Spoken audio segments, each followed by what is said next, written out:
तामत हिस्से वो त्रियों पेश खिदमत है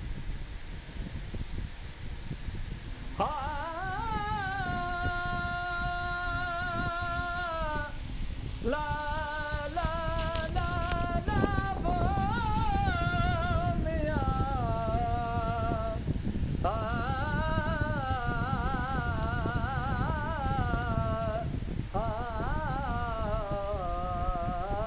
शलका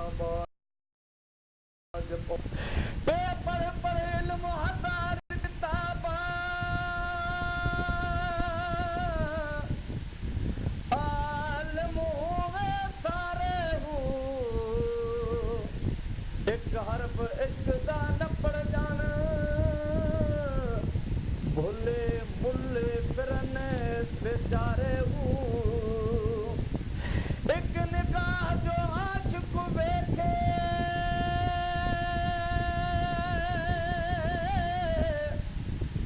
लख हजारा तारे हूँ लख निगाह जे आलम वेखे किसे न कंधे चाढ़े हूँ इश्क अकुल विच मंज़िल भारी सया कोहां ते पाड़े हूँ इश्क न जना खरीदिया बाहू ओ दुहे जहाने मारे हूँ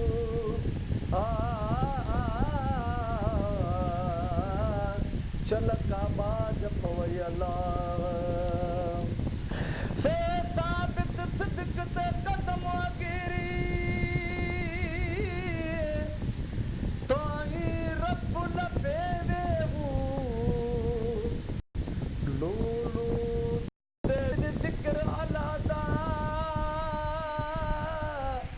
हर दम प्या पढ़े वे हूँ जाहिर बातिन ऐन अयानी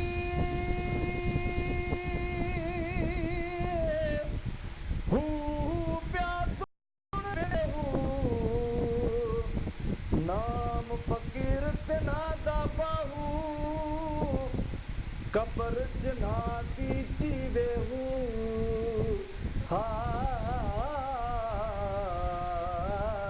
शलका बाज पोई अल्लाह जी मुझे चाही इबादत रब दी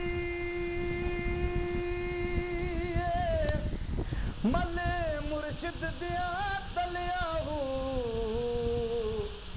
मुर्शिद लुत्वो करे निजारा गुल थी वन सब कलिया हूँ उना कलिया विचों हिक लाल होसी गुल नाज़ुक गुल फलिया हूँ ॾूहे जहाने मथे बाहू जिना संग की ता तो दिलिया हूँ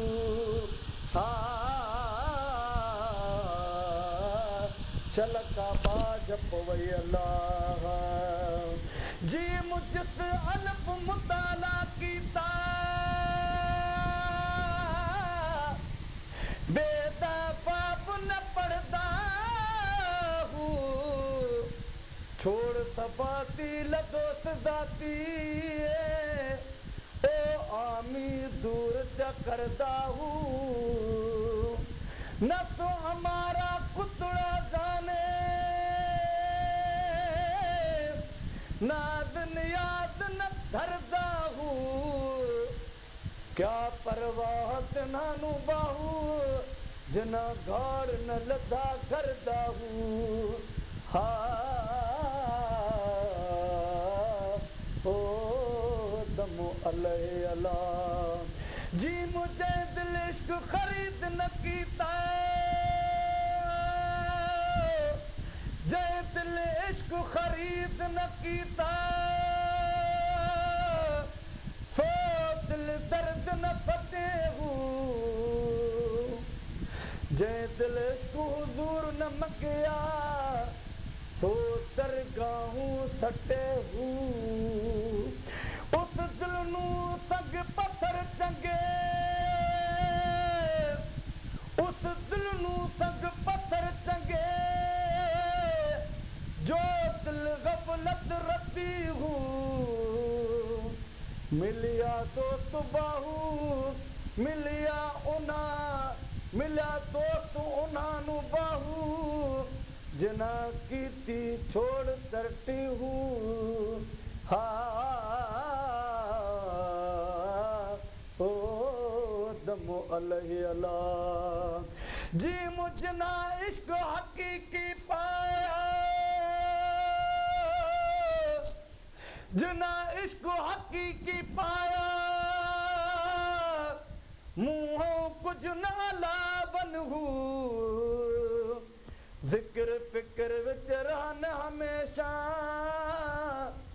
दमनू कैद लगावन हूँ श्री रूही कल्बी सूरी अखफी खफी कमा बन हूँ मैं कुर्बान तना तू बाहू मैं कुर्बान तना तू बाहू जेड़े अक्स निगाह जगावन हूँ हा ओ दम अलही अला